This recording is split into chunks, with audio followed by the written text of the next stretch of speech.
pues estamos haciendo esta conferencia preocupados por la creciente ola de prohibicionismo en México en base a la sobreregulación y sobreetiquetado.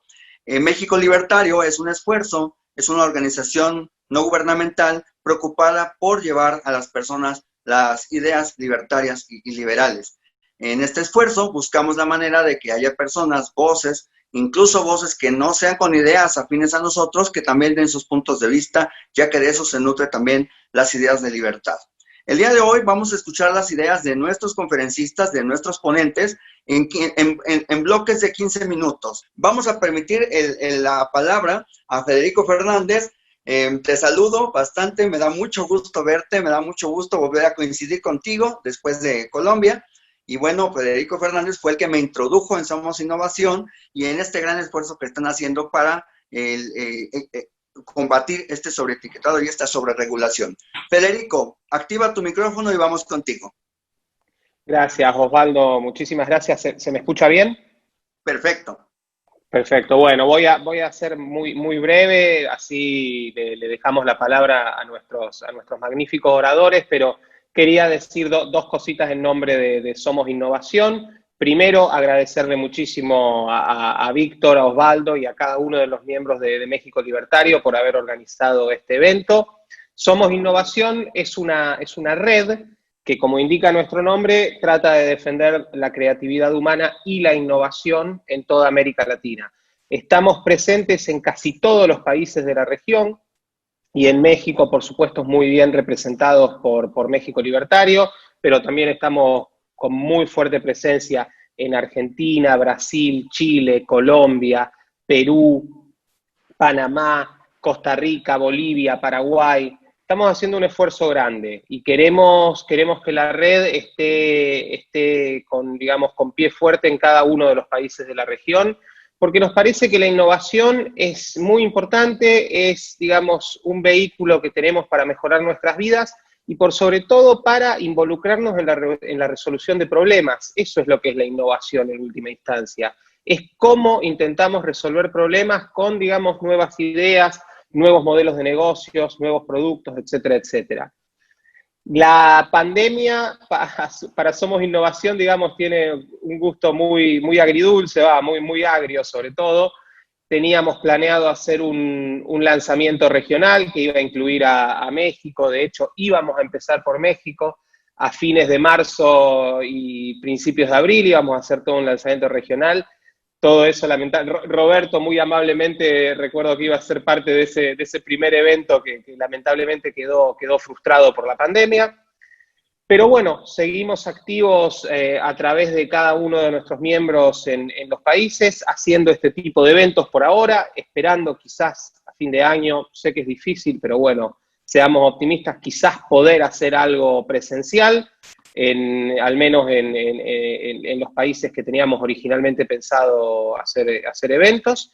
Y para terminar, quería comentarles, sobre todo respecto de la introducción que dijo Osvaldo, lo que queríamos presentar en esos eventos de lanzamiento, que seguro lo vamos a estar presentando vía online en poco tiempo para México, con México Libertario, es una encuesta que hicimos a nivel latinoamericano, una encuesta que hicimos en 5 países, Argentina, Brasil, Chile, Colombia y México, para medir qué piensan los latinoamericanos respecto de la innovación.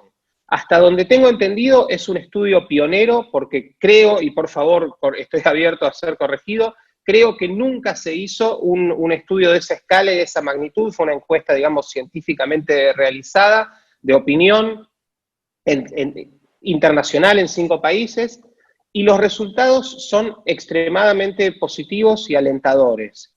Los latinoamericanos consideran que la innovación es fundamental para el desarrollo económico, para la generación de empleo. Es muy interesante, y creo que esto viene a título de la conversación que vamos a tener, que 82% en promedio considera que las regulaciones deben contemplar la opinión de la ciudadanía, 73% en promedio de los 5 países que la burocracia restringe la innovación, y 85% que una democracia debe incentivar la innovación, no ponerle palos en la rueda. Entonces, con Somos Innovación básicamente perseguimos 2 objetivos. El primero es el de visibilizar a estas mayorías que creemos hay en cada uno de nuestros países, y este estudio de opinión que hicimos lo avala, que valoran la innovación, no la quieren ver estrangulada por regulaciones, y digamos, si estuviéramos haciendo una suerte de cóctel, querrían un cóctel que tenga 9 partes de innovación y una de regulación, nunca al revés, como muchas veces pasa en mi país, Argentina, por ejemplo. Y el segundo punto es tratar de ser, a través de cada uno de nuestros socios en los distintos países, tratar de ser un vehículo para generar este tipo de discusiones, tratar de presentar proyectos e ideas nuevas para defender la innovación, para que los productos innovadores estén a disposición de la gente y sea la gente quien decida, digamos, en el mercado, en la libre interacción, si los adopta o no. De nuevo, y antes de despedirme, perdón si me extendí demasiado, muchísimas gracias a México Libertario, muchísimas gracias a Osvaldo, a Víctor y a cada uno de los miembros, y sobre todo, muchísimas gracias a cada uno de nuestros oradores que van a hacer de este un evento muy bueno. Muchas gracias. Muy bien, Federico, te saludamos hasta Varsovia, esperando que verte pronto aquí en México y en los países de la región, trayendo este lanzamiento de Somos Innovación.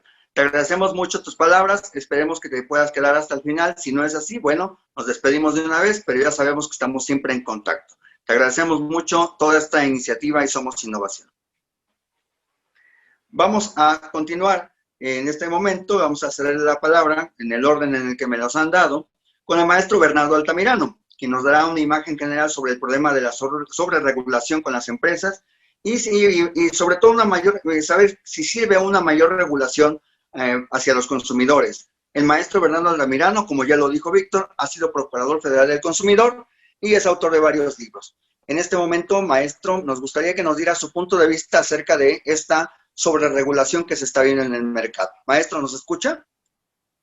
Gracias, Osvaldo, por esta presentación tan generosa, y saludo a todos los integrantes de México Libertario, siempre con mucho gusto, y agradezco de nueva cuenta a mi amigo Víctor por esta invitación que atiendo con mucho gusto. A ver, yo creo que el título de la conferencia o de este panel, que se llama "La regulación excesiva frena el desarrollo económico y la innovación", pues más que una invitación a un debate, pues parece una afirmación incontrovertible, ¿no? Definitivamente, en los términos que expuso Federico, pues la regulación per se es una sábana que inhibe la innovación y el desarrollo económico per se, porque uno de los elementos fundamentales de la regulación en términos globales, ya no solamente es un término que ocurre aquí en México, es el buscar estandarizar ciertos elementos, ciertos comportamientos que ocurren dentro del mercado en diferentes circunstancias. Uno de ellos, como bien lo indicó Osvaldo en esta introducción, pues tiene que ver con muchos elementos que están vinculados con la protección al consumidor. Y aquí es en donde sí nos podemos ir a N cantidad de niveles y N cantidad de grados, que podemos ir desde regulaciones que motivan y que incentivan a un proceso de culturización y de concientización del propio consumidor en torno a las elecciones que éste decide y en torno al cual opta, hasta los niveles más paternalistas que se puedan ustedes imaginar, y que definitivamente sí van generando, pues sobre todo, la inquietud y la duda de, oye, pues al final del día, ¿por qué un burócrata, un político sabrá mejor lo que me conviene a mí como consumidor en términos de cuando voy a una anaquel a comprar X o Y producto, o ya decisiones mucho más complejas que tienen que ver incluso con entidades financieras o con tasas de crédito, etcétera, etcétera, etcétera? Entonces, sobre este planteamiento creo que es con el que vale la pena problematizar esta charla que tenemos esta tarde. Y sobre todo, partir de que en los años recientes México empezó de una manera mucho más intensa en este debate. Si lo vemos desde una perspectiva un poco más cronológica, tal vez el primer debate que empezó con esto en los años recientes fue el tema del impuesto a bebidas y a alimentos de alto contenido calórico alrededor del 2013. Si bien en los años anteriores, alrededor como desde el 2004, empezó este debate en torno a la obesidad en México, y porque efectivamente es innegable que desde el punto de vista de los indicadores de salud, la obesidad tuvo un crecimiento exponencial a partir del siglo XXI.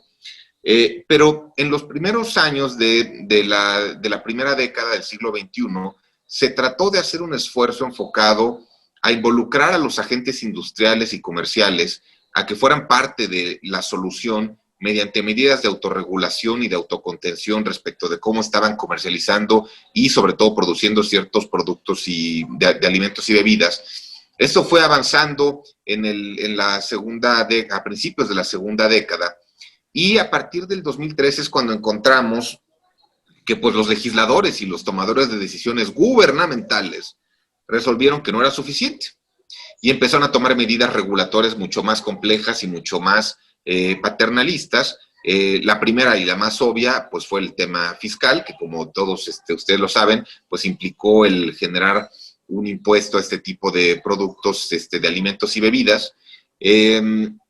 Curiosamente, por primera ocasión un secretario de Hacienda se atrevió a afirmar que se trataba de una medida de salud pública, cuando nunca en los hechos se ha podido ni se pudo demostrar esa afirmación.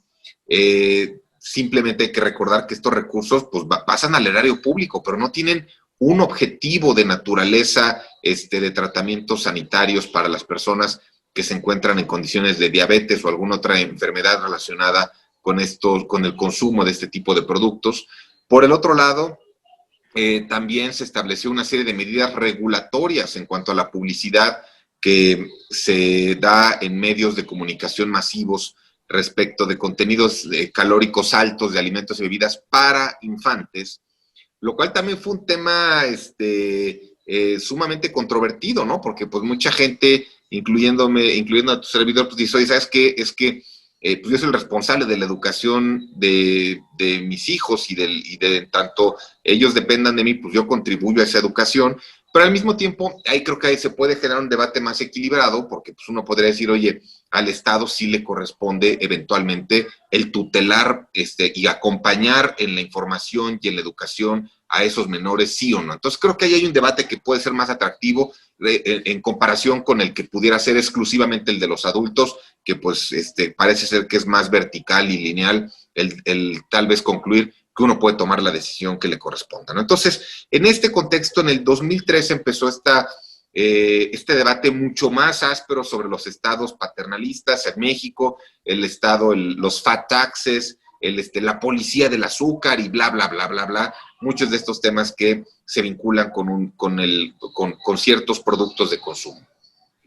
Un poco más adelante empezó el debate de la economía colaborativa, y entonces ahí nos remonta a lo bien indicado por Federico respecto de cuál es la propensión en una sociedad a la innovación. Y empezó a haber muchos estudios respecto de que, pues lamentablemente en países latinoamericanos, la predisposición a la innovación y al emprendedurismo en términos generales era inferior a otros países y a otro tipo de condiciones socioeconómicas que enmarcan cómo los individuos toman sus decisiones económicas en torno al mercado, en cuanto a la propiedad y en cuanto a la productividad. Y bajo esa lógica, pues se empezó a observar el surgimiento de servicios de carácter tecnológico basados en esta economía colaborativa que describía con grandes espíritus disruptivos, el tema de empresas de redes en transporte, los famosos Uber, los Cabify, etcétera, los temas de la renta de viviendas, Airbnb, y así va empezando N cantidad de servicios que se empezaron a ofrecer y que efectivamente implicó el contraste de ideas disruptivas que surgen de la innovación y de la empresa contra regulaciones que en ese momento, si de suyo ya se consideraba que podían ser excesivas, se consideraron completamente desproporcionadas a lo que exigía un ritmo económico diferente, mucho más libre y mucho más dinámico, y que empezó a poner contra las cuerdas a un Estado sobreregulado y a un Estado que inhibe la capacidad de que el individuo sea quien sea el motor de la economía y que tenga la capacidad de estar presentando nuevas soluciones a las demandas de los consumidores. Y en este tenor yo siempre fui muy puntual, que creo que valía la pena sí velar por los intereses y por los derechos de los consumidores, sobre todo en términos de cuidar que la empresa le traslade al consumidor los riesgos de su propio consumo. O sea, por ejemplo, si tenía que ver con temas de su integridad física, si tenía que ver con temas de ponerlo en riesgo por un tema de que pudiera haber un accidente en un vehículo, pues esas cosas no se las vas a trasladar, esos riesgos no se los vas a trasladar al consumidor, y consecuentemente podría haber algunos tipos de regulación que evitaran ese traslado y que lo pusieran en un estado de desprotección frente a la propia empresa, pero por lo demás había que dejar que esto proliferara y empezar más bien a que este tipo de iniciativas disruptivas y de innovación fueran la forma de ir desarticulando este estado sobreregulador excesivo, lleno de que en lugar de favorecer la innovación, favorecía la burocracia, favorecía los trámites, favorecía las ventanillas. Pues bueno, esta era la oportunidad de empezarlo a depurar y empezarlo a limpiar. Y empezamos a observar que lamentablemente no se hizo esa depuración total, y sin embargo sí pudimos observar que empezaron a proliferar ciertos ejercicios de esta economía disruptiva y colaborativa interesantes, y que con altas y bajas pues han tratado de avanzar. Aquí el otro fenómeno que ocurrió, Osvaldo, y que todos lo sabemos, es que también nos empezamos a encontrar que todas estas regulaciones empezaron a ser asimétricas, ¿no? Podía haber un parámetro de carácter federal, y sin embargo podía haber parámetros estatales o municipales diferentes. En algunos casos, en los menos, fueron menos restrictivos. En los más, vimos que en los estados o en los municipios tendieron a ser más restrictivos de esas regulaciones federales, y entonces encontrábamos que pues, posiblemente tú tenías más libertad de empresa en Jalisco que en el Estado de México. Para ejercer algún tipo de profesión vinculada con estas economías colaborativas disruptivas. Entonces, todos estos fenómenos creo que se fueron dando de una manera muy interesante. Y en torno a cómo va avanzando esta nueva etapa, que parece una etapa más restrictiva y sobre todo más, sobre todo con este tipo de mensajes del etiquetado, que es un discurso y que es un debate antiguo, yo regresaría a lo que mencionaba en cuanto fue la discusión de las etapas anteriores. Yo siempre he sido muy defensor de que uno de los principales derechos de los consumidores es el derecho a la información. Y por lo tanto, sí corresponde al tratar de diseñar esquemas regulatorios que propicien una información estandarizada y homogénea. Pero entonces aquí viene el tema es, ok, ¿y qué incluyes en esos etiquetados y qué incluyes en esa información? Porque aquí lo que han perseguido algunas voces un poco más radicales, pues fue exactamente el mismo caminito que se siguió con el tema del tabaquismo en términos de tratar de poner etiquetados e información muy agresiva y muy disuasiva de las cajetillas. Pues aquí se siguieron el mismo caminito con el tema de los productos de alto contenido calórico, y así va a ser la ruta que vayan a tratar de emprender en torno a muchos otros productos de consumo. Y en este tenor, yo creo que el tema aquí que se vuelve muy clave, es, a ver, si yo voy a una tienda y como información genérica me dicen, les advierto que es posible que dentro de estos productos ustedes encuentren derivados de nueces o de frutas secas, etcétera. Entonces, lo primero que se pregunta a un consumidor es, ¿por qué me hacen este disclaimer? ¿Qué tengo yo que saber? ¿Por qué me están informando sobre esta excepción o sobre esta generalidad que puede existir en estos productos, que la empresa tenga que prevenirse y salvaguardarse al decir que se están ofreciendo este tipo de productos? Lo mismo va a ocurrir con los productos de alto contenido calórico con este etiquetado, porque al final del día, al estar poniendo estos semáforos y estas señalizaciones mucho más estrictos y mucho más enfocados al prevenir que el consumidor se acerque a este tipo de productos, pues simplemente la gente va a decir, oye, ¿por qué estoy siendo yo advertido con tanta, con un mensaje tan radical sobre el efecto que este tipo de productos puede generar dentro de mi salud? Y aquí es entonces en donde se pueden observar diferentes formas, ¿no? Una de ellas es que ocurra lo mismo que el tabaquismo, que la gente no haga caso especial de ese tipo de advertencias y que siga con su consumo tradicional de este tipo de productos. Esa puede ser una hipótesis. Otra hipótesis puede ser que a las empresas, por temas reputacionales, les interese el hacer una reconversión industrial para evitar o para ampliar la gama de sus productos que ofrece al consumidor y que pueda encontrar otro tipo de productos que no tengan ese mismo contenido calórico que advierten en ese etiquetado. Y bajo esta lógica, pues que sean las propias empresas las que a raíz de este etiquetado empiecen a tratarse una reconversión de sus productos. Y por último, pues finalmente, que si eventualmente se llegara al límite de esta situación, pues que el Estado con este tipo de regulación empiece a expulsar indirectamente del mercado de alimentos y bebidas productos que tengan estas condiciones a través de este tipo de etiquetados que empiecen a ser extremadamente disuasivos y que eviten que los consumidores lo tengan. Entonces, a manera de primera reflexión, Osvaldo, perdón que me haya extendido, pero quise hacer como que esta reflexión un poquito de la historia reciente de cómo estas regulaciones han estado avanzando en nuestro país. Es importante a veces no necesariamente poner dentro del mismo balance innovación y el tema de este tipo de etiquetado, porque creo que la discusión sobre la regulación y la innovación es muy atractiva en sí misma y tiene muchas gamas de análisis y muchas derivadas que vale la pena profundizar. Y en este otro caso, el de los etiquetados, más bien, pues en realidad es sobre la cultura del consumidor, sobre hacia dónde va, sobre su derecho a decidir, sobre qué nivel de información necesita, qué pasa si en lugar de estar dando este tipo de información tan agresiva, le formas información a nivel casi como de un GPS y que sea el propio consumidor el que opte por el camino a seguir independientemente de algunos indicativos que te están sugiriendo. Pero al final del día creo que son debates que ya llegaron para quedarse, hay que celebrarlo y siempre hay que tratar de defender una posición que invite a la racionalidad económica, que invite a que los consumidores nos hagamos responsables de nuestras propias decisiones y que también las propias empresas tengan la capacidad de empujar esa reconversión industrial que al final del día también puede ser positiva, ¿no? Gracias, Osvaldo. Ok, maestro Bernardo, estamos en un momento más, vamos a regresar a preguntas y respuestas con usted y algunas preguntas o contrapunteos que tengan algunos otros de nuestros invitados. Voy a continuar, y le agradezco mucho, voy a continuar con el licenciado Oliver Galindo, que está aquí, nos hace el favor de acompañarnos. Él es abogado, especialista en propiedad intelectual y columnista en diversos medios como El Financiero.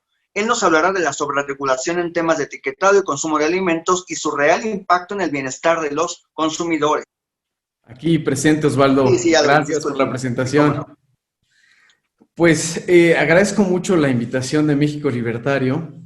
Yo cuando vi el título de la sesión de hoy, la regulación excesiva frena el desarrollo económico y la innovación en el caso de México, pues me puse contento, la verdad, porque dije, ese tema me viene como anillo al dedo, como decía por ahí un clásico, porque, como dices, Osvaldo, mi especialidad es propiedad intelectual. Y yo a eso del año 2007 tuve la oportunidad de estudiar mi maestría en la Universidad de Kyushu en Japón. Y pues cuando llegué a Japón, la primera vez yo me acuerdo que tuve una reacción, yo creo que muy típica de cualquier mexicano, tal vez de cualquier latinoamericano, que es uno llega y ve trenes bala, el ultradesarrollo, todo funcionando perfectamente por todos lados. Y la pregunta que innegablemente te haces es, ¿cómo le hicieron estos cuates para llegar hasta acá? Y digo, siempre empieza, lo primero que piensas tal vez es la solución simplista, ¿no? Y la parte simplista es decir, bueno, pues es que los japoneses son gente naturalmente muy buena, muy inteligente, muy disciplinados, son un pueblo muy superior, o sea, es decir, te viene el complejo de inferioridad, ¿no? Entonces dices, ellos son tan buenos y nosotros tan desordenados que por eso ellos están allá y nosotros seguimos sin desarrollarnos. Pero después vas conociendo a otros asiáticos, ves a los chinos, ves a la gente de Singapur, ves a los coreanos y te das cuenta de que todos van por el mismo ritmo.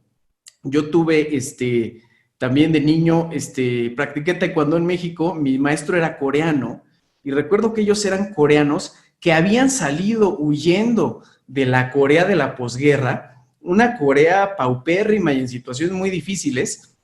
Y bueno, pues ahora estaba en una situación en donde ya se querían regresar, porque Corea en eso de unas décadas había rebasado tremendamente a México en el desarrollo y bueno, pues ahora ya ni se diga. Entonces, me interesó mucho ese tema y fue esa la materia justamente de la tesis que yo hice en Japón. ¿Qué papel juega la propiedad intelectual y la regulación en la innovación y en el desarrollo de un pueblo? Y pues me parecía interesante porque en la teoría económica se dice que los países que están subdesarrollados, como es nuestro caso, tienen, es lo que nos dicen los países desarrollados, tenemos que implementar leyes muy fuertes en materia de propiedad intelectual, firmar un montón de tratados internacionales, y si hacemos eso y nos portamos bien, algún día vamos a ser como ellos. Sin embargo, durante el desarrollo de este estudio, me topé yo con un economista muy interesante. Él es un coreano que se llama Ha-Joon Chong. Él es maestro ahora en la Universidad de Cambridge y escribió un libro en el año 2001 que se llamaba Pateando la escalera, Kicking the Ladder.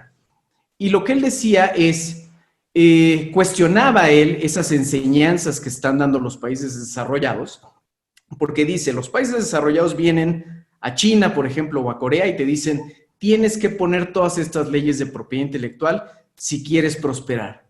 Sin embargo, si analizamos su historia, nos damos cuenta que esos países prosperaron en un ambiente en donde las leyes de propiedad intelectual eran muy débiles, que es más, incluso casi inexistentes. El caso de Japón me parece un gran ejemplo. Japón era un país que prácticamente estaba hundido en el feudalismo después de haber estado aislado durante 300 años. Y cuando tuvo que abrirse al mundo, se dio cuenta de que estaba subdesarrollado tecnológicamente. ¿Qué fue lo que hicieron? Lo que hicieron fue que vino un periodo que ellos llaman la Restauración Meiji, al final del siglo XIX, en donde enviaron expertos a todos los países del mundo a copiar tecnología. Copiaron leyes de Francia, fueron a Alemania y copiaron la forma en la que hacían cerveza allá, fueron a un país en Estados Unidos y copiaron estrategias militares, y toda esa tecnología la trajeron de vuelta, y el resultado que tuvieron fue un desarrollo acelerado que después los llevó a ser protagonistas en las guerras mundiales. En fin, estos países entonces, China ahorita que está muy enfrentado con Trump, pues parte del debate que tienen es que supuestamente se está robando la propiedad intelectual de Estados Unidos y que la regulación se ponga de por medio. Ese es el punto más interesante. Entonces, creo que aquí esa parte, si lo contrastamos con la estrategia que está tomando ahorita, mucha lógica. Porque por un lado, lo que hicieron estos países que desarrollaron estos ritmos tan rápidos durante estas décadas fue no solamente tener leyes que facilitaban que las empresas experimentaran, patentaran, copiaran muchas veces tecnología y desarrollaran su propia tecnología, pero a su vez también tenían un apoyo muy importante de los estados. Y aquí ese es un punto también que parece de repente contradictorio, porque se cree que esas empresas llegaron y simplemente se enfrentaron solas contra el mundo y salieron adelante. Y tampoco es verdad. Si analizamos las historias de las grandes empresas asiáticas, Toyota, Kia, Samsung, todas ellas siempre fueron parte de grupos estratégicos que el gobierno conoció y finalmente en muchas ocasiones subsidió y apoyó para que fueran a conquistar los mercados en el extranjero. En cambio, ¿qué estamos viendo aquí en México? Y eso es lo que me parece más preocupante de regulaciones como la norma 051, de los cambios que hay en materia de la compra de farmacéuticos. Estamos viendo un papel opuesto que está jugando el Estado. Las empresas tan importantes como es el caso de FEMSA, de Bimbo, que son empresas que han logrado conquistar mercados en el extranjero y que ahorita están bajo el asedio prácticamente del gobierno, cuando debería de ser lo contrario. Eso es lo que nos enseñan esos otros países asiáticos. Y ahora también tenemos toda la industria farmacéutica, una industria tan importante para salir de un apuro como puede ser el caso de la pandemia, que también está contra la pared. Ser muy cuidadosos en materia de las regulaciones que tenemos ahorita, cuestionarse mucho desde el punto de vista de los legisladores con respecto a lo que estamos haciendo, porque ahora también que estoy viendo aquí a Roberto, que está en la parte de vapeo, y que yo mismo también he estado muy metido en la nueva ley para la regulación del cannabis. Con esto voy a cerrar. Les cuento que en el nuevo proyecto de la nueva ley para la regulación del cannabis se planteaban unos candados económicos verdaderamente inverosímiles. Uno de ellos era la prohibición para que las empresas pudieran integrarse verticalmente en el mercado. Y el otro era que las empresas necesitaban una licencia especial para poder llevar a cabo investigación y desarrollo. Y además, si tenían licencia para investigación y desarrollo, no podían tener licencia ni para cultivar ni para vender producto. Entonces, son leyes, yo creo, que van en contra de la naturaleza del mercado y además de toda esta lógica que nos ha enseñado la forma en la que se han desarrollado otros países de manera acelerada. Para no extenderme más, Osvaldo, y dar oportunidad a los demás presentadores, me gustaría concluir aquí y tal vez al final retomamos con algunas preguntas. Ok, le agradecemos al licenciado Oliver Galindo por esta introducción. Y bueno, pues una disculpa para todos por estas interrupciones que se me hacen bastante extrañas. Me imagino fue porque se hizo un Zoom público, pero bueno, esas son las cosas que suceden cuando se abre una sesión pública como esta. Con el doctor Roberto Sussman, es catedrático investigador en el Instituto de Ciencias Nucleares de la UNAM y es cofundador de ProVapeo México AC. Nos hablará de las recientes prohibiciones en México en materia de vapeadores electrónicos que precisamente muestran que muchísimas veces las prohibiciones van en contra de bienes y la salud de los consumidores, no en su apoyo. Sí, bueno, muchas gracias por la invitación a dirigirme al público y agradezco a todos los panelistas y a México Libertario. Y bueno, pues mucho en el caso del cigarro electrónico, raras veces se tiene un caso en el que verdaderamente es difícil entender por qué hay tanta oposición a estos dispositivos. Porque, bueno, al menos en el caso de las comidas con alto contenido calórico, etcétera, pues sí estamos hablando de productos dañinos. Igual que el caso del cigarro de tabaco. El cigarro de tabaco, un producto, probablemente el producto legal, de uso legal más tóxico que hay en el mercado. Entonces, oponerse al cigarro electrónico haciendo un paralelismo, todas las analogías son limitadas, sería como oponerse visceralmente a la Coca-Cola de dieta y prohibirla y perseguir todas sus redes de distribución, etcétera, y mantener la Coca-Cola llena de azúcar, que eso es precisamente lo que está sucediendo en México. O sea, en México, un poquito de historia aquí que les podría dar, que el cigarro electrónico es una clásica tecnología disruptiva. ¿Qué es lo que hace el cigarro electrónico? Suministra la nicotina, en vez de suministrarla a través de un vehículo tóxico, como es el humo producido por la combustión, la suministra a través de un aerosol que no es inocuo. Nadie está diciendo que es inocuo, que etcétera, pero causa muchísimo menos daño que el humo de tabaco. ¿Sí? Simplemente analizando la química, que es algo en lo que, pues muchas veces es algo en lo que está bien basado en experimentos, etcétera.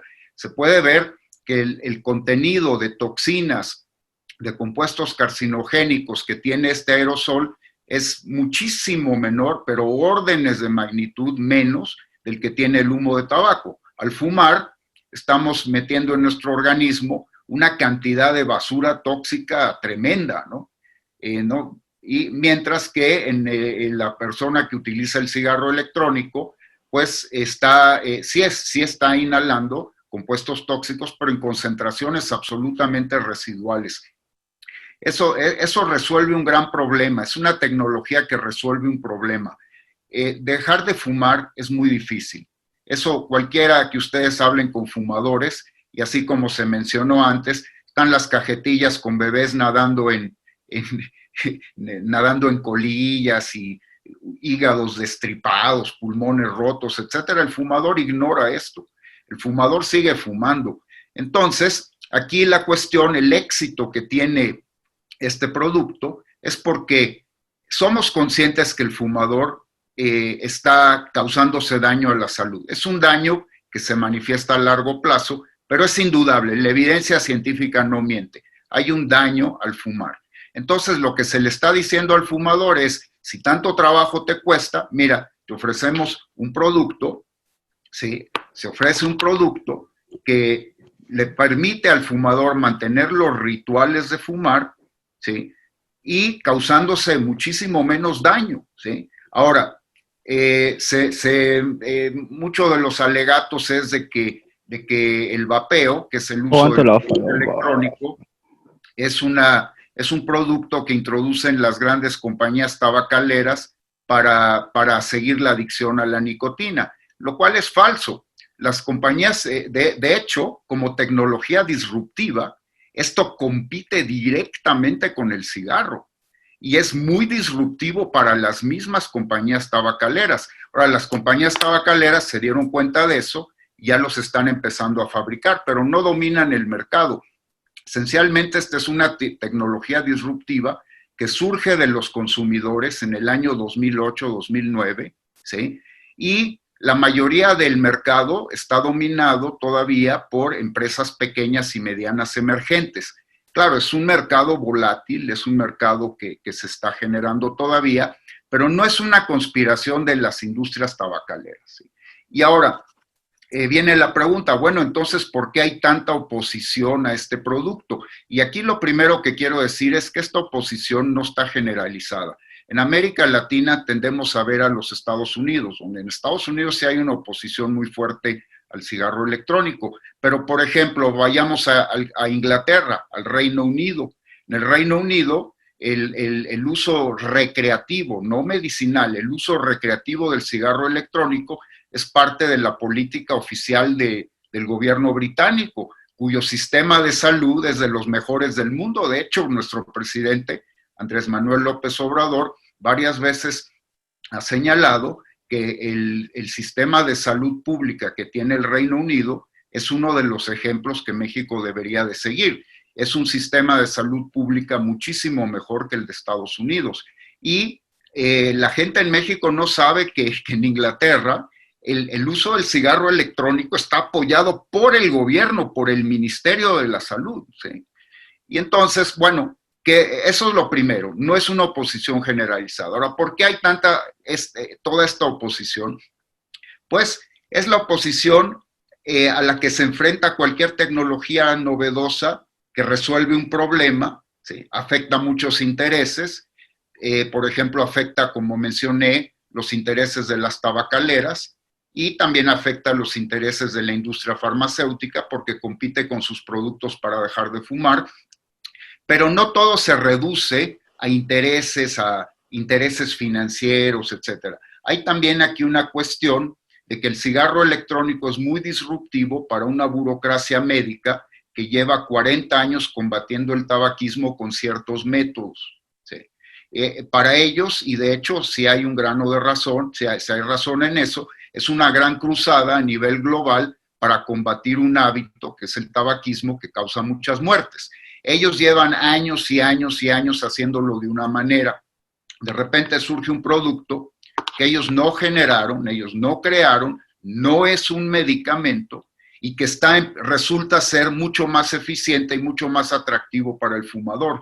Entonces es muy difícil que alguien que lleva 40 años con cierta metodología, con cierta manera de actuar, que de repente reconozca que pues todo lo que ha hecho, pues que tiene que cambiar, que tiene que dar una vuelta de 180 grados. Y también está la narrativa que durante los años 80 y 90 del siglo pasado, el movimiento de control del tabaco se enfrentó a la industria tabacalera y verdaderamente, o sea, sí fue una batalla épica, ¿sí? El movimiento de control del tabaco logró derrotar, al menos en Estados Unidos, a la industria tabacalera y logró imponer un consenso mundial en que hay que luchar en contra del tabaquismo. Pero ¿qué pasa con el control del tabaco? Como toda burocracia se vuelve vieja y empezó a volverse burocrático, y entonces el control del tabaco ya no es el movimiento de activistas médicos, sino es una burocracia que tiene intereses creados. Se ve en la OMS. La OMS, pues ya sabemos que, es una organización valiosa, sin embargo, es una organización que está sujeta a muchos intereses, y entonces todo ese interés que es burocrático, político, y que también tiene sus componentes de identidad, la identidad de estas personas que llevan 40 años luchando, el cigarro electrónico los pone de cabeza. Ahora, no, ¿cuál es la solución en esto? Aquí tenemos una tecnología disruptiva. Esta tecnología no se opone al control del tabaco. Esta tecnología puede contribuir a abatir el tabaquismo, ¿sí? Entonces, lo importante sería abrazar esta tecnología y adoptarla, no rechazarla, ¿sí? Pero bueno, eso va a tomar tiempo. Ahora, quiero aprovechar también para decir que justamente hoy o ayer la Secretaría de Salud mencionó que el uso del cigarro electrónico aumenta, no sé cuánto dijeron, 9 o 10 veces el riesgo de contraer el COVID. Quiero afirmar que eso es completamente falso. Y de hecho, a mí me gustaría saber entre todos los registros, porque cualquiera se puede contagiar de COVID. Se han contagiado de COVID personas completamente sanas. Mandatarios, el primer ministro de Inglaterra, Boris Johnson, el presidente de Brasil, que ni vapean, ni fuman, ni nada, se contagiaron de COVID. Cualquiera se puede contagiar. Pero ¿cuántas personas de las que se contagian de COVID pasan a ser hospitalizados a un cuadro grave? Una pequeña minoría. Entre todos esos registros que los hay en México hay un registro de personas hospitalizadas, son ya cientos de miles. De todas estas personas, y en Estados Unidos y en otros países, ¿dónde está la gente que vapea? Hasta donde yo sé, no hay un solo registro. Si dicen que el vapeo es un riesgo para COVID, enséñenme a una persona que esté gravemente enferma de COVID que sea vapeador. Entonces, nos enfrentamos a una campaña de desinformación y esa campaña de desinformación obedece todo lo que he mencionado. Y mucha de la gente, y eso quiero mencionarlo, mucha de la gente que se opone al vapeo y que participa en estas campañas de desinformación pueden tener buenas intenciones, ¿sí? Y lo importante en este caso, pueden estar equivocados con las mejores intenciones, ¿sí? Ahora, aquí lo importante, que ya lo mencionó la primera persona que habló, disculpen que estoy un poco atarantado, no me acuerdo los nombres, pero es importante debatir, porque si nosotros como Provapeo México, que somos una asociación civil sin fines de lucro, no respondemos a intereses de ninguna industria ni nada, no tenemos conflicto de interés, nosotros señalamos que el vapeo puede contribuir a la salud pública. Y puede haber personas que digan, no puede contribuir, es un daño, etcétera, se tiene que sobreregular, se tiene que prohibir, etcétera. Sentémonos en la mesa a debatir, sopesemos las evidencias, vamos a cotejarlas.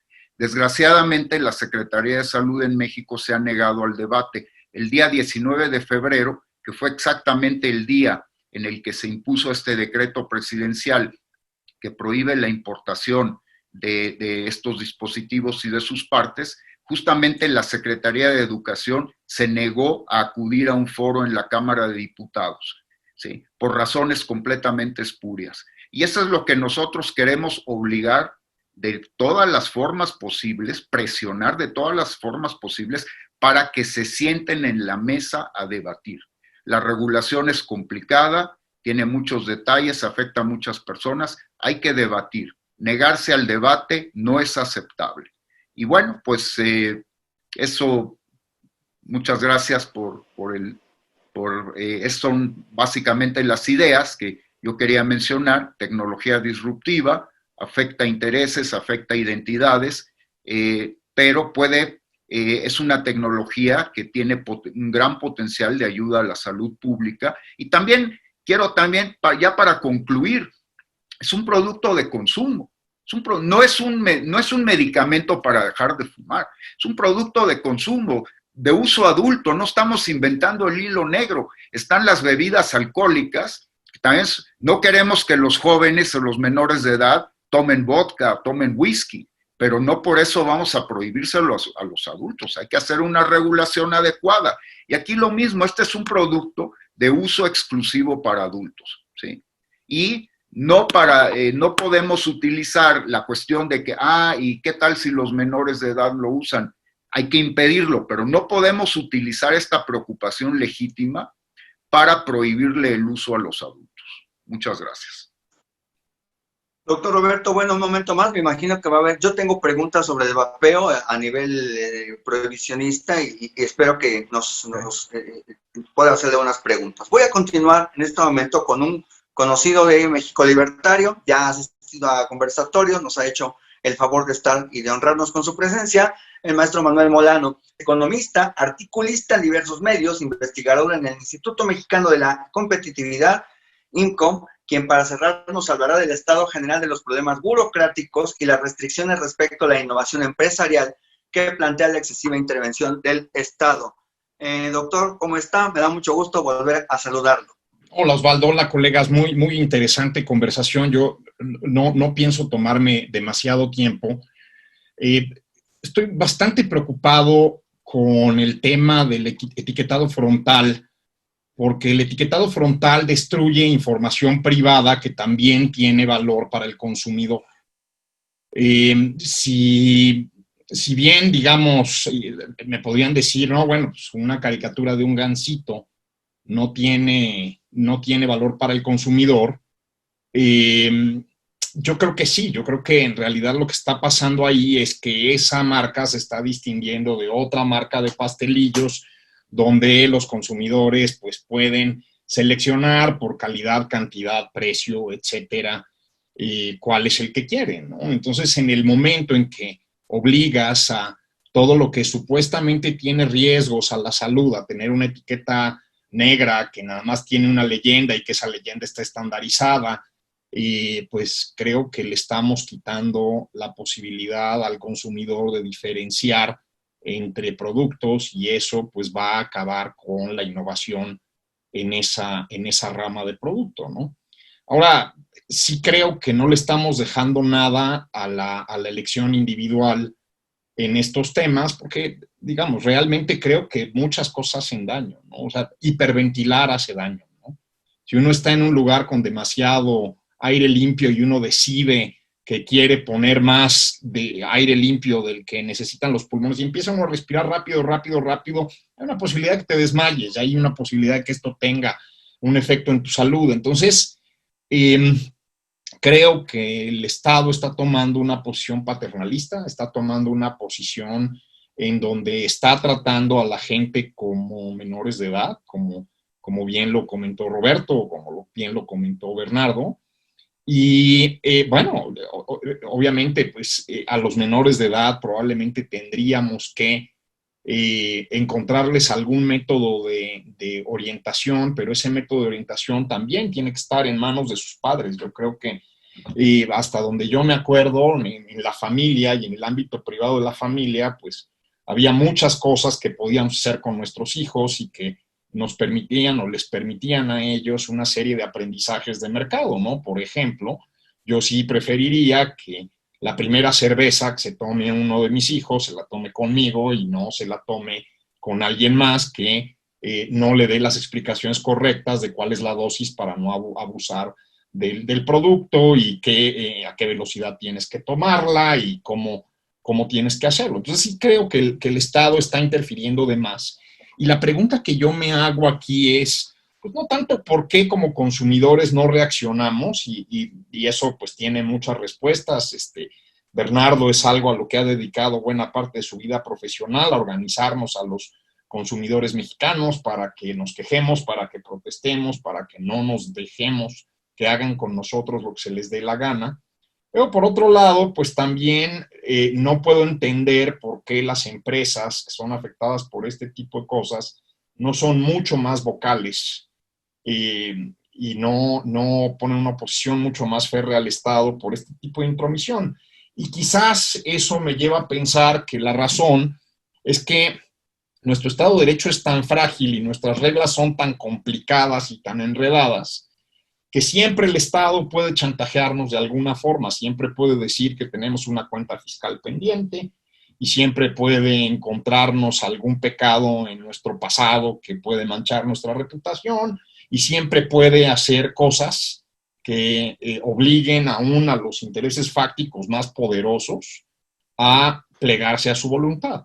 Ahora, ¿por qué ahora enfocarse con las comidas azucaradas o con drogas como la nicotina que se presentan en nuevos formatos? Y bueno, porque creo que hay una serie de monopolios del vicio que están regulados y que fiscalmente convienen a las arcas estatales, ¿no? La demanda por cigarrillos hay una inelasticidad muy alta, y esta inelasticidad muy alta se agrava por la escasez que provoca el monopolio de estos productos, que no hay así como muchos productos competidores. Y entonces, pues eso implica que el Estado pues, puede cobrar un IEPS, o puede cobrar todo tipo de impuestos sobre los monopolios de estos productos, mientras que si son mercados en competencia, lo que va a pasar es que pues, la renta extranormal se va a diluir y el Estado no va a poder sacar raja de esta cuestión extranormal. Y ahí también hay un tema que se ha usado mucho en el Reino Unido para favorecer este tipo de conductas del Estado, y es la salud socializada. En los países donde la salud está socializada, pues sí, el costo de la salud como porcentaje del PIB es mucho menor. En el Reino Unido la salud cuesta 9% del PIB y cuesta lo mismo que cuesta desde 1947 en términos relativos. 9% del PIB, 8-9% ha sido un número constante. Sin embargo, hay otro tipo de costos. Hay costos en restricciones de la póliza pública de seguro, hay restricciones en tiempos de espera. Yo coincido con Roberto en que el sistema de salud británico funciona muy bien. A mí se me enfermó mi hija en la Gran Bretaña y pues no pagué un solo centavo, y eso pues se lo debo al NHS, ¿no? Pero también, dicho esto, cuando la gente empieza a tomar decisiones individuales que afectan su salud, y esas decisiones individuales que afectan su salud van a tener un efecto en los fondos públicos para salud, porque el Estado va a tener que hacerse cargo de tratamientos más costosos, más onerosos, pues entonces hay una gran justificación para la intervención pública. Mientras que en Estados Unidos, donde 2/3 partes de las personas tienen un seguro privado, y donde pues la medicina es muy cara porque es una medicina litigiosa, pero pues también porque es una medicina de alta tecnología, y porque es una medicina en donde nadie sabe qué está pagando quién y por qué, lo que acaba pasando es que pues estos costos los acaba uno pagando de su propio bolsillo. Esa es un poco la naturaleza del tema en México en este momento. Los gastos catastróficos de salud los pagamos de nuestro propio bolsillo, lo cual implica que pues, para la visión del Estado somos irracionales. Y no lo creo, no creo que seamos irracionales, simplemente que mientras más pobre eres y menos puedes usar tus recursos de ingreso para la inversión, pues los usas para el consumo. Y si tu ingreso es muy, muy bajo, pues vas a consumir cosas que son muy baratas, como la comida. Es uno de los pocos placeres en la vida de la gente más pobre, comer, ¿no? Y por eso en el mundo desarrollado, pues en los vecindarios más pobres de gente de color en los Estados Unidos tienes tasas de obesidad más altas, porque la gente come menos sano, porque es uno de los pocos placeres de su vida. Además de que también seguramente tiene una restricción de tiempo, seguramente tiene que trabajar muchas horas, y entonces no hay mucho tiempo para concentrarse en aprender una alimentación sana, en hacer este tipo de cosas. Yo no creo que eso lo vayamos a arreglar con intervenciones del sector público, francamente. Creo que con la única manera como podemos resolver estos problemas sociales es con educación al público, con sugerencias al público, y con que el propio público enfrente los costos de largo plazo de sus malas decisiones alimenticias. Y creo que ahí nos hace falta mucho como país. Realmente creo que ahí es donde ha fallado nuestro sistema educativo, donde ha fallado nuestro sistema de salud. Nuestro sistema de salud también tiene un ángulo exclusivamente correctivo, es decir, nuestro sistema de salud quiere curarnos cuando ya estamos bastante enfermos de cosas. El ángulo preventivo realmente prácticamente no está ahí, y por eso pues realmente no hay ni tanto énfasis, ni tanta información, ni tantas opciones para el consumidor, ni tanta competencia para que las cosas mejoren. Ahora, ¿por qué a partir del libre comercio pues nuestra salud empeoró? Bueno, pues porque nos conectamos al granero del mundo, y nos conectamos a la fuente de proteínas más grande del mundo y a la fuente de azúcares más grande del mundo, que es el mercado de los Estados Unidos, lo cual es un problema feliz, de alguna suerte. O sea, creo que es preferible tener gente sobrealimentada a tener gente malnutrida, desnutrida, que no tiene las calorías mínimas para funcionar en un día.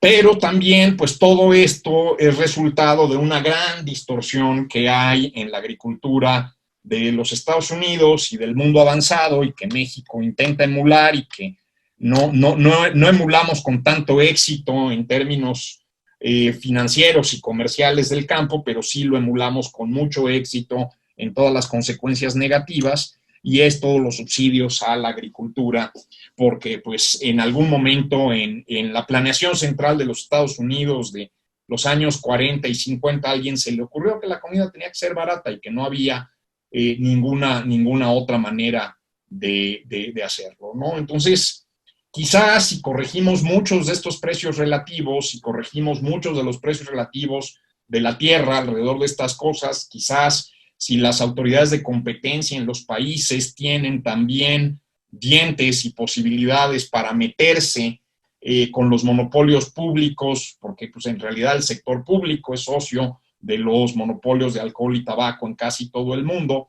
creo que podríamos empezar a llegar a algún tipo de solución que hiciera que los consumidores tomaran estrategias de largo plazo que ayudaran a preservar la vida. Y quizás como última reflexión, ¿no? Yo creo que también como liberales tenemos que respetar el deseo de otros seres humanos de terminar su vida y de terminar con su vida de a poquitos, o terminar con su vida de una manera terminante y de un momento para otro, ¿no? Entonces, creo que esa posibilidad no está ahí, y creo que eso ha hecho una intervención mal guiada del Estado por todos lados, y ahora los particulares tenemos que pagar la mayor parte de los costos de esta intervención mal guiada de un Estado que ha querido intervenirlo todo, desde los mercados laborales hasta los mercados de comida, hasta los mercados de vicio, hasta los mercados de apuestas, y pues probablemente tenemos que encontrar la manera de convencer a fuerzas políticas relevantes en México y en el mundo que tenemos que dar vuelta atrás en este impulso de 200 y 300 años en donde el Estado quiere controlar absolutamente todo. Muchas gracias. No se vaya, doctor, le voy a hacer algunas preguntas. Voy a hacer una pregunta, ya que todos nuestros ponentes ya dieron sus puntos de vista. Voy a hacer una pregunta a nivel de persona que es a pie. Y esta pregunta va enfocada primero al licenciado Oliver Galindo. Y la pregunta es la siguiente. Generalmente cuando hablamos de la hiperregulación, lo que sucede es que los defensores de la hiperregulación mencionan bastante, ya que mencionó el ejemplo de Japón y algunas otras personas han mencionado Europa. Las personas defensoras de la hiperregulación siempre mencionan los países desarrollados como ejemplos de hiperregulación. Y la pregunta que me hago para el licenciado Galindo ¿realmente se ha frenado la innovación en los países en los que la regulación es más estricta? Entonces, por ejemplo, el caso más famoso que habla la gente acerca de, por ejemplo, que en Alemania no hay Walmart, por ejemplo, ¿no? Porque el gobierno lo prohibió y porque solamente hay mercados locales. Y este tipo de mitos o falacias que hacen que las personas crean que la hiperregulación es buena y positiva para el ciudadano. Oliver, te escuchamos. Gracias, Osvaldo.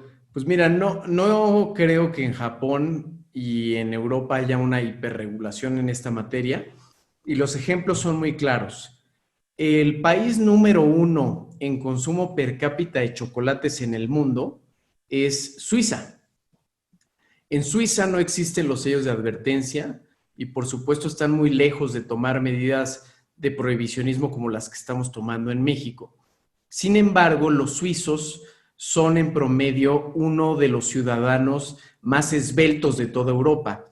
En cuestión de mediciones de obesidad, son de los más esbeltos. Los japoneses en la OCDE son el país más esbelto del mundo. Son los que menos problemas de obesidad tienen. Sin embargo, si tenemos la oportunidad de darnos una vuelta por Japón, nos vamos a dar cuenta de que el mercado está inundado de dulces por todos lados. Y además, a esos dulces, a los japoneses por una cuestión cultural, les encantan los personajes. Les encantan los personajes del manga, les encanta la Hello Kitty, les encanta utilizarlos todo el tiempo. Para ellos y para los asiáticos en general, decirles que está prohibido utilizar personajes en los dulces sería una afrenta cultural, porque de hecho los japoneses desde la época del periodo clásico Edo utilizan personajes en los dulces japoneses. Pero bueno, eso es otro tema. Entonces, ahí es donde vemos que este tipo de prohibiciones no necesariamente se van a correlacionar con una mejora en la disminución de los índices de obesidad, que es al final lo que estamos buscando. ¿Qué sí tienen esos países que no tenemos en México? Lo que tienen es un mayor índice comprobado de actividad física diaria. Tanto en Suiza como en Japón, el número de pasos que da la gente día con día es muy superior al de México, mucho más del doble. ¿Cuál es el problema que tienes ahí? Que para poder realizar ese tipo de actividad física necesitas infraestructura. ¿Y a quién le corresponde la creación de la infraestructura? Pues al Estado, en principio. También si tú quieres salir en tu bicicleta, irte corriendo de aquí a tu oficina, pues necesitas dos cosas, que haya seguridad pública y que las calles estén bien. Dos cosas que pues en la Ciudad de México al menos difícilmente encontramos. Entonces ahí nos vemos, el Estado se ve en una disyuntiva, porque por un lado tiene soluciones de largo plazo, más profundas como la creación de infraestructura, incentivar el ejercicio en la gente, pero como son de largo plazo, pues no les da un rédito político próximo, porque no llega un momento en donde en las próximas elecciones lo van a ver. Y por el otro lado tienen la opción del prohibicionismo, y el prohibicionismo es una gran tentación, porque es una ley que apruebas, no tiene costos, prácticamente no tienes que hacer ningún estudio, lo sacas e inmediatamente quedas como un héroe ante la población, porque la gente dice, ahora sí hicieron algo. ¿Qué es lo que pasa después? Desafortunadamente es que viene una espiral de prohibicionismo, porque al cabo de un tiempo se ve que la prohibición no funcionó y entonces dicen, es que no fuimos suficientemente estrictos, y viene otra y otra y otra. Ese es el problema de fondo, Osvaldo, yo creo, con este tipo de políticas que son de corto plazo y desafortunadamente no están basadas en evidencia científica. Muchas gracias, licenciado. Roberto Sussman, le quiero hacer una pregunta. Desde que yo tengo uso de razón, se ha estado restringiendo la publicidad hacia los cigarros. Desde que yo recuerdo, podemos recordar todos los comerciales del Marlboro Man, se ha estado restringiendo, y de hecho el Marlboro Man surgió precisamente para que ya no se mostraran los cigarros en pantalla. Solamente se podía mostrar al Marlboro Man, pero no se podía mostrar al cigarro. Y poco a poco se fue matando la publicidad en el cigarro en todos los medios que se podían, habidos y por haber. ¿Está sucediendo lo mismo con el vapeo? Mira, aquí en México, esta es una pregunta pues un poco extraña, porque aquí en México es ilegal. O sea, déjame ver cómo se llama, la fracción 19 del artículo 6 de la Ley General del Control del Tabaco, desde 2012 o algo así, tiene prohibida la comercialización del cigarro electrónico. Entonces, ¿cómo vas a prohibir algo que está prohibido? Aquí no hay Marlboro Man del vapeo, porque en México es ilegal. Ahora, veamos qué sucede en países donde el vapeo sí es legal. Y sí, por ejemplo, en el Reino Unido hay restricciones sobre la publicidad. No sé en detalle qué tipo de restricciones hay, pero la publicidad en el caso del cigarro electrónico no es algo, cumple una función importante, que es informar al fumador de la reducción de daños que obtendría al sustituir el cigarro de tabaco por el cigarro electrónico. Y es importante que los fumadores tengan esta información. El fumador debe de saber que el cigarro electrónico no es una marca más de cigarro de tabaco. No es un cigarro de tabaco con filtro, sin filtro, no es un producto de tabaco combustible. De hecho, no debe ser un producto de tabaco, puesto que no tiene tabaco, no tiene tabaco. Ahora, es semántico si va a ser un producto de tabaco o no, pero el fumador debe de estar informado y la publicidad puede cumplir esta función. Aquí en México, pues, como tenemos un mercado informal, yo no lo voy a llamar mercado negro, porque cuando dices mercado negro es ir a un callejón en Tepito y en un ambiente lúgubre y tratar con narcomenudistas y gente y arriesgar la vida, arriesgar el pellejo, etcétera. No, aquí no. Aquí más bien es un mercado informal. El paralelismo sería con la gente que pone sus puestos en mercado informal, etcétera. Y entonces un mercado gris. Hay variantes, es un mercado ya que se está diversificando, pero la manera en que se promueve es por internet, por amigos, etcétera. Sí, se tiene que regular, ¿no? No es correcto que exista el mercado del cigarro electrónico actualmente en México. Hay mucha gente que se autorregula, pero puede haber actores que no se autorregulen. Y entonces sí es importante que haya una intervención para poner orden en todo esto, pero tiene que ser una intervención que sea proporcional. La regulación del cigarro electrónico es urgente y tiene que ser una regulación proporcional a los riesgos que involucra este producto. Por lo tanto, no se puede regular como un cigarro de tabaco, ¿sí? O sea, el argumento que muchas personas con las que he debatido, incluso en medios, que dicen, no, ese es un producto de tabaco, se tiene que regular igual que los cigarros, etcétera, y le pregunto a esta persona, ¿y por qué dice usted que es un producto de tabaco? Porque dispensa nicotina. Pues es una explicación que muy débil, porque digamos que una carreta de caballos transporta personas, un avión también transporta personas, entonces podríamos decir que son medios de transporte, pero no se van a regular igual, no se regula igual el tráfico aéreo que el tráfico de vehículos terrestres, etcétera. Entonces requiere una regulación especial que contemple todos los aspectos tecnológicos, tiene componentes electrónicos, mecánicos, los líquidos que se vaporizan, etcétera. Y entonces la publicidad dentro de esta regulación va a cumplir una función muy específica, ¿no? Y también quisiera mencionar algo que no dije en mi plática, en mi intervención, y es que es muy importante al fumador darle una alternativa, un recurso. ¿Qué es lo que se le da actualmente al fumador? Fármacos muy caros, parches, Champix, etcétera, son muy caros, y clínicas de cese de fumar que están en franco abandono, y que además las clínicas estas no pueden ser una solución para millones de fumadores. Entonces el cigarro electrónico es una opción que puede tener mucho impacto. Y también aquí yo querría decir, no es mi tema, no conozco bien el tema, pero también en la alimentación. Es muy fácil prohibir los alimentos chatarra, pero ¿qué alternativa se le da? ¿Qué producto alternativo se le da al consumidor de esta alimentación calórica, azucarada, etcétera? Se les debe dar también no solamente una educación, pero permitir que haya productos alternativos que estas personas puedan consumir. Entonces, volviendo para terminar, la publicidad cumple un papel importante y debe de ser una publicidad orientada al servicio, al consumidor, y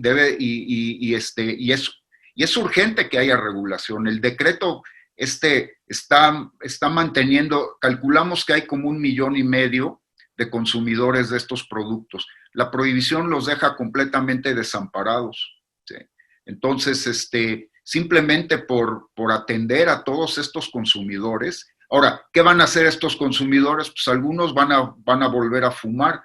Yo no creo que el hecho vamos a suponer que la mitad, 750,000 personas que ya no fuman o fuman mucho menos, vuelven a fumar porque el cigarro sí es disponible. No estoy diciendo que el cigarro se tiene que prohibir, pero hay que pensar también los daños colaterales que tienen a la salud pública que tienen este tipo de prohibiciones, ¿sí? Entonces, sí, no sé si me extendí mucho, disculpen. No, está perfecto. No. Una pregunta para Bernardo Altamirano acerca de, precisamente retomando esta cuestión de los alimentos chatarra, ¿qué va a suceder con este tipo de regulaciones si es que llegan a hacerse generales en toda la República, como lo que pasó en Oaxaca?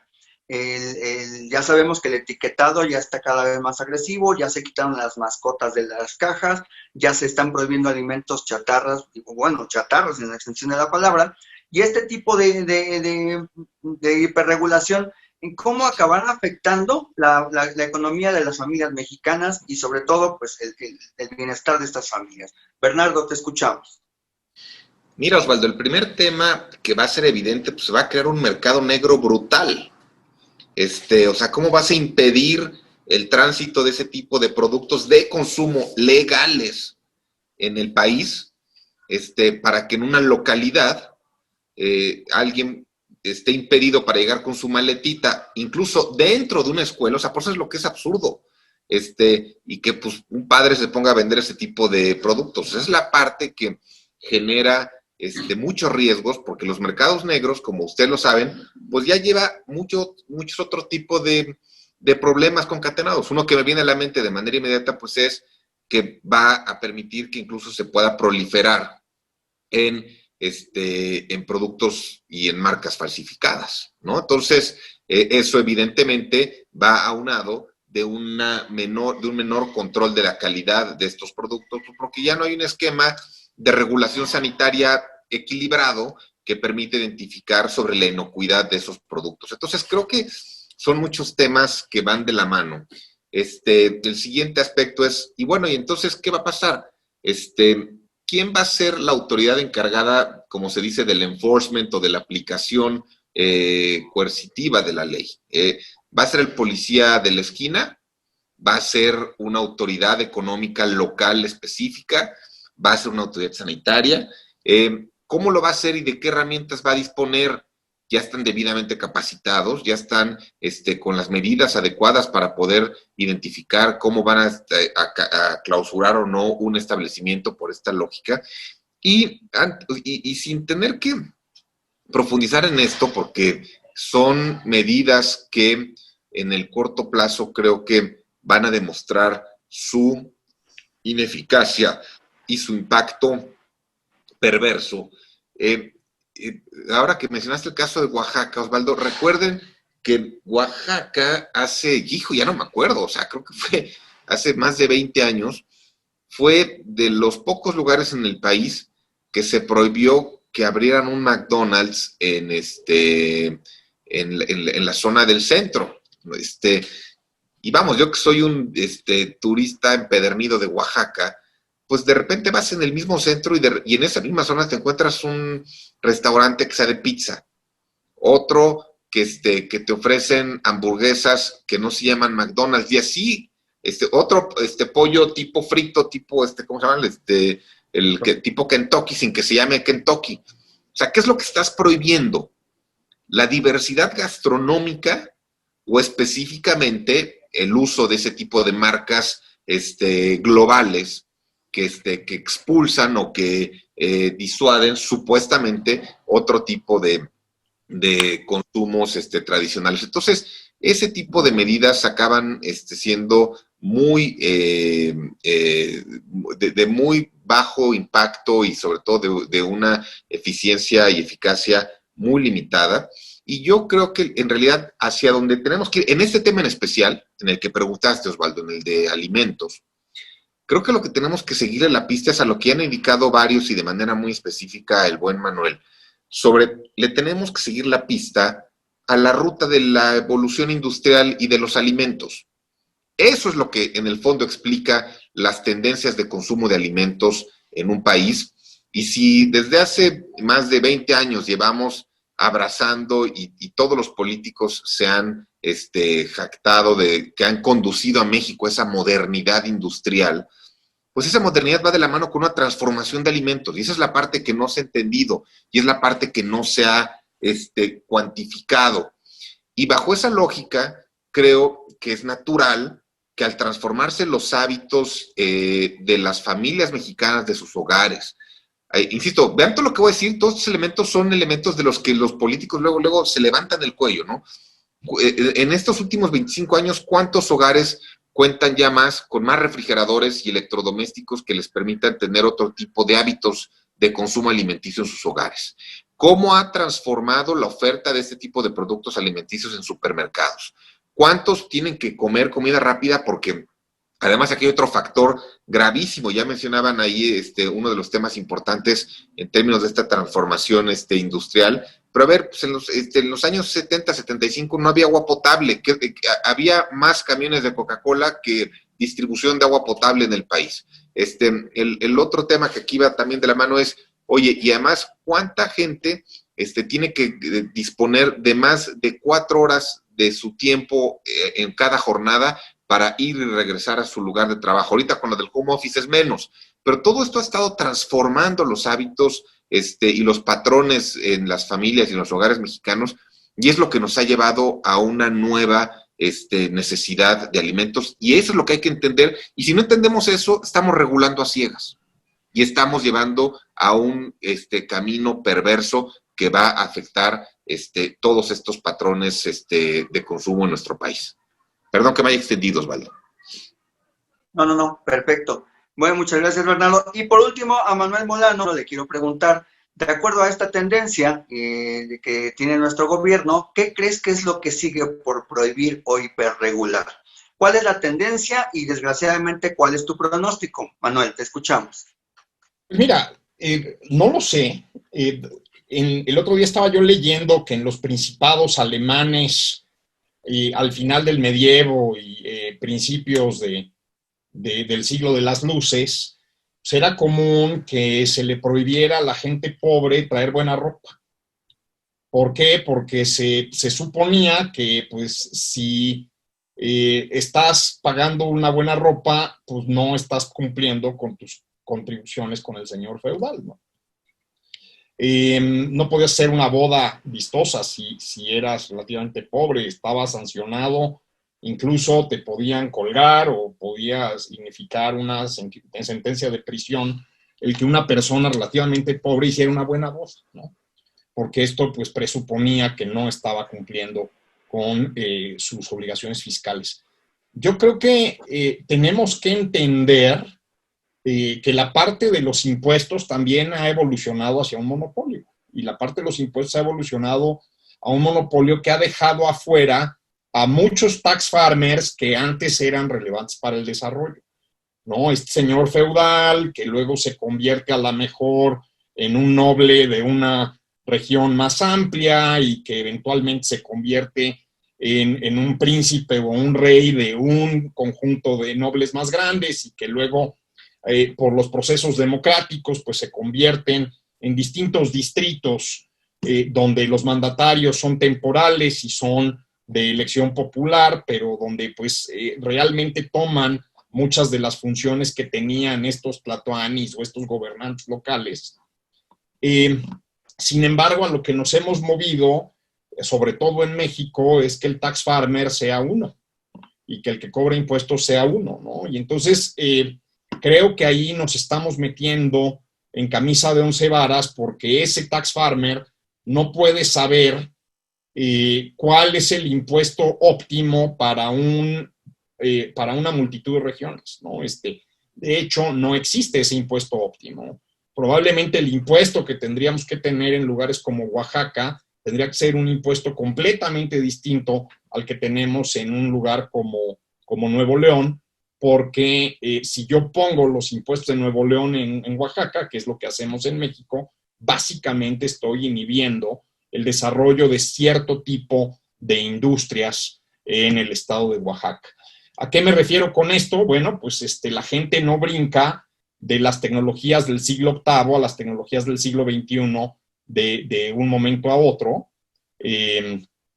Digamos, el señor que enorgullece al presidente de la República con su trapiche movido por tiro animal, pues ese cuate pues, está en una tecnología del siglo VIII de nuestra era, ¿no? Y para que ese cuate brinque a la alta tecnología, pues seguramente va a tener que pasar 1 o 2 generaciones.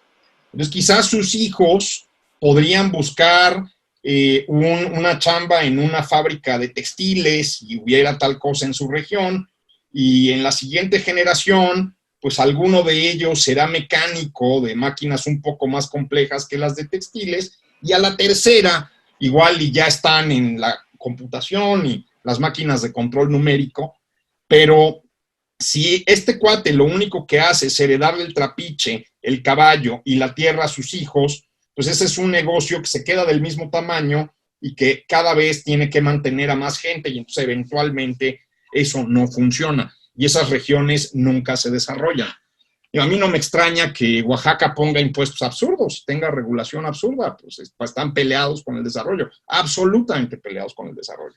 Quieren vivir como en el siglo XVI, ¿no? Pues que vivan como en el siglo XVI. La pregunta es si los oaxaqueños, a partir de un proceso democrático, libre, bien informado, bien enterado, no podrían hacer cosas para incidir en las leyes de su estado de manera que fuera una cosa distinta. Y yo creo que sí.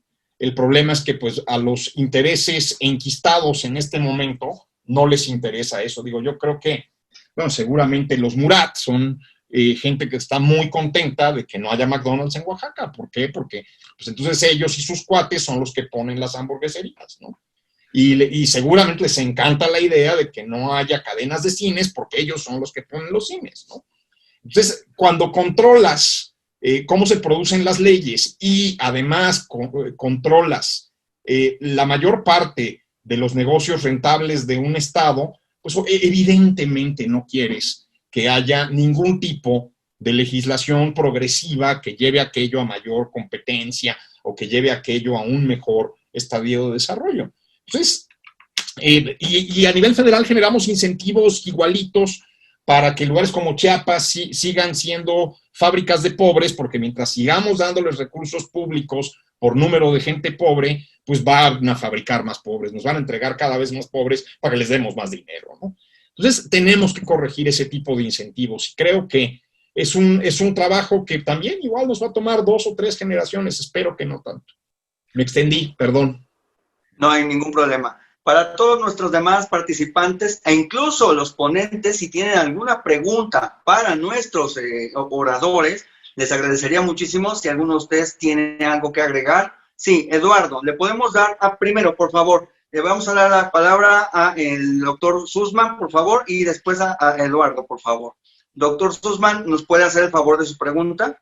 Sí, bueno, más que pregunta, quería agregar un comentario que no dije cuando hiciste la pregunta sobre la publicidad. Es muy breve. Nada más quiero afirmar categóricamente que hay un alegato que hacen las autoridades que esencialmente es una copia de lo que dicen las autoridades en Estados Unidos, de que la industria del vapor hace una publicidad especialmente dirigida a los jóvenes y a los menores de edad, y sobre todo a los menores de edad, que está basada en sabores dulces, frutales, en caricaturas, etcétera.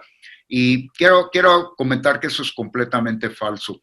La publicidad que se hace en y aquí hablo de Estados Unidos porque es legal, la publicidad que se hace de los productos de vapor está dirigida a personas entre 18 y 30 años porque es el sector que más consume. Es el sector que además más se atreve a probar una tecnología innovadora, nueva, etcétera. Ahora, ¿qué pasa con los adolescentes entre 14 y 18 años? El role model de ellos, el modelo a imitar de ellos, son las personas que son adultos jóvenes. Un muchacho de 14 años quiere imitar a un muchacho de 24, no a un señor de 50. Entonces, sí hay un efecto ahí de que los menores de edad son atraídos, pero no es algo que las empresas deliberadas, y la reacción esa de prohibir sabores y prohibir diseños, es en realidad una reacción muy negativa, quiere decir mutilar al producto simplemente porque a ellos no les gusta.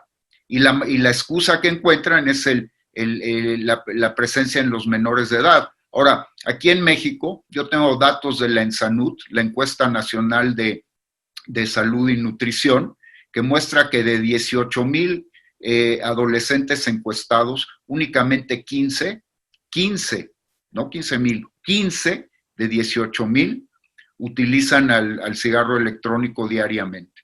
Entonces no tiene ningún sustento eso de esa gran epidemia de vapeo juvenil. En Estados Unidos tampoco. Es una herramienta política y es importante mencionarlo porque es una de las narrativas que utilizan las autoridades y es completamente falsa. Muchas gracias, doctor. Eduardo Ruiz, un gran conocido de México Libertario, colaborador, amigo y sobre todo la persona que nos ha ayudado mucho más a traer también estos conversatorios y mesas de discusión. Eduardo, te escuchamos tu pregunta. Bueno, quería comentar un par de cosas. Yo también crecí con la ausencia del vaquerito de Marlboro. Crecí también con las imágenes perturbadoras en las tapas de cigarrillos, pero eso no impidió que desde mi adolescencia comenzara a fumar.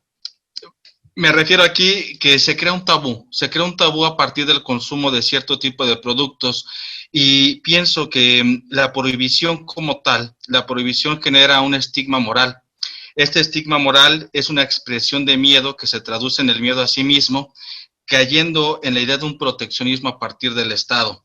Pienso que el problema que tienen los mexicanos, tomando como relación lo que comentaba el profesor Oliver, tomando como referencia a Japón o también a Suiza, está en una cultura del dominio de las pasiones.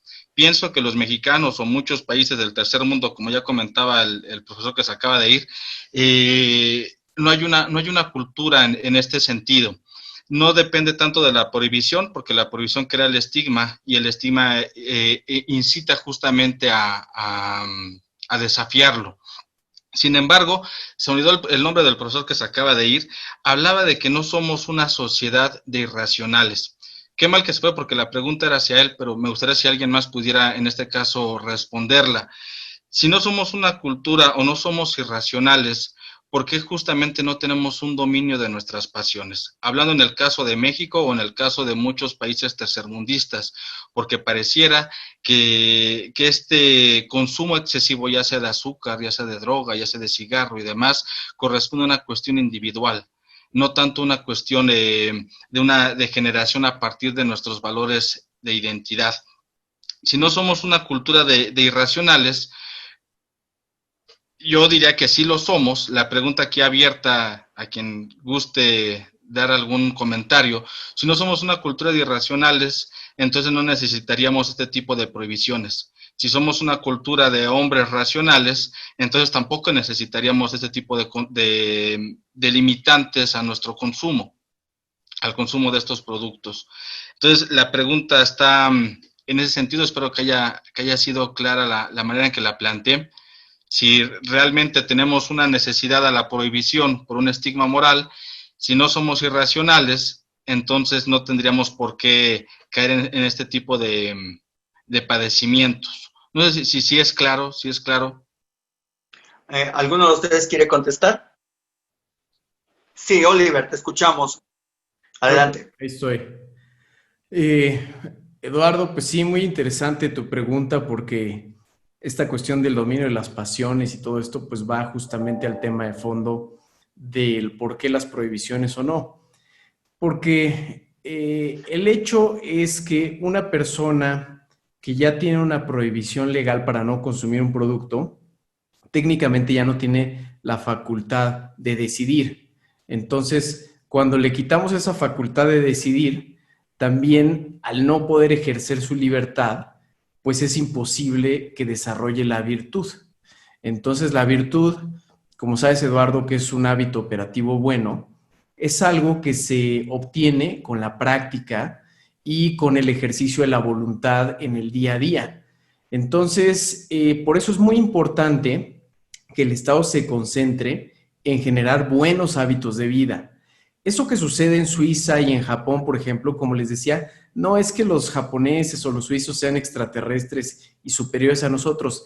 Lo que pasa es que son comunidades de personas en donde hay ciertos hábitos que se han introducido en esas sociedades por generaciones. En el caso de los japoneses, por ejemplo, hay toda una cultura en donde el Estado jugó un gran parte, además en ella, del ejercicio diario. Hay un cierto cantidad de ejercicios que la gente, incluso ya muy mayor, hace todos los días en las mañanas cuando despierta, y tienen el hábito, por la marcialidad también de la sociedad, de caminar todos los días.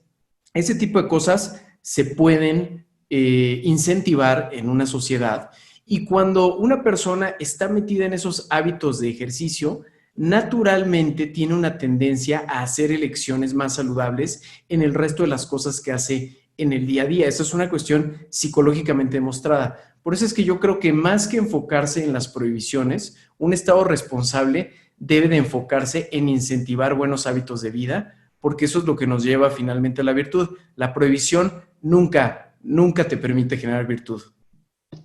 Gracias. ¿El doctor Sussman tiene algo que agregar? Sí, mira, la gente sí hace cálculos racionales de riesgo. Voy a un ejemplo muy, muy fuerte, muy crudo. Si el cigarro matara en un mes, nadie fumaría. Pero el efecto del tabaquismo, la gente típicamente empieza a fumar a los 18 años y las enfermedades aparecen a los 50 años, infartos, EPOC, etcétera, ¿no? Entonces la gente hace, ¿por qué fuma la gente? Porque fumar es agradable. Yo te lo digo como exfumador. De hecho, de vez en cuando fumo. Fumar es agradable, da placer, libera dopaminas, etcétera. Está bien entendido, ¿sí? Entonces la gente siente placer y hace un cálculo de riesgos. Dice, bueno, pues al rato dejaré de fumar, etcétera, ¿sí? Eso para todo producto, cada hábito tiene sus parámetros, sus características, pero la gente sí hace cálculos racionales de riesgo y por eso por eso a lo mejor más gente fuma que consumir heroína, ¿sí? Ahora, por otro lado, se maneja mucho la idea de la adicción. Dice, bueno, el fumador en realidad no tiene libre albedrío porque como es esclavo de esa adicción, entonces ya no puede decidir. Esa es una ficción. Eso, la dependencia y la adicción no funcionan de esa manera, ¿sí? Porque la dependencia que genera cada sustancia depende del método en que se consume esa sustancia. No es lo mismo la dependencia de la nicotina por un parche, un cigarro electrónico, que por un cigarro de tabaco. Y todo eso las autoridades muchas veces todo lo ponen como adicción. Te dicen, bueno, es que tú eres adicto al azúcar y por lo tanto, como tú no tienes libre albedrío, entonces yo, Estado, como papá, te tengo que corregir. Y esa es una ficción que de hecho, eso es contrario a la evidencia científica. Y eso es algo que debemos de discutir, ¿no? Debemos de discutir y es muy importante hacerlo porque es uno de los mecanismos psicológicos en los que muchas veces se sustentan este tipo de prohibiciones. Te lo prohíbo porque el producto es tan adictivo que entonces tú ya eres esclavo de eso y entonces ya estás a un nivel infantil y te tengo que cuidar, te tengo que prohibir, te doy un palo por tu propio bien. Y eso es algo que tenemos que combatir. Ese es el sustento de todo este tipo de cosas. Agradezco mucho la participación de todos los presentes. Ya nos estamos excediendo de tiempo. Si alguno de ustedes quiere agregar algo, Gustavo Zabaleta, Alberto Fabián, Delfino Díaz, Andrés Maya, Antonio Toscano, Francisco Javier Convalucci, un saludo hasta Yucatán. Me gustaría, si alguno de ustedes quiere agregar algo, con mucho gusto, para ya terminar esta conferencia. ¿Alguien? Perfecto. Bueno, pues entonces no me queda más que agradecer las atenciones que le han dado a esta conferencia y recordándoles que el día de mañana vamos a tener también un webinar mañana a las 7 de la noche en estas mismas redes sociales sobre en conjunto con Somos Innovación, de Federico Fernández, ahora sobre el tema de la importancia de los derechos de autor para el emprendedor. Esto con el abogado José Luis Caballero. El día de hoy me ha dado mucho gusto que hayan estado con nosotros y en resumen, pues estas regulaciones y esta hiperregulación que se está dejando venir en México, lo único que va a hacer es matar la innovación y matar el emprendimiento, sobre todo ya no tanto en empresas grandes, sino las empresas que van también surgiendo y generando nuevos espacios. A mi compañero y amigo Víctor Becerra, le agradezco mucho este espacio y el espacio que nos ha dado a todos para expresar estas ideas. México Libertario, ante todo, les agradece también que hayan se hayan prestado este tiempo de su valioso tiempo para podernos dar sus puntos de vista. Mi nombre es Osvaldo Flores, esto fue México Libertario y esperamos verlo muy pronto también de manera presencial. Federico, te agradecemos mucho que hayas estado todo el tiempo hasta este momento, ya que son, me imagino, más de la 1:30 de la mañana hasta allá por donde estás, y les agradecemos a todos. Víctor, puedes terminar la transmisión.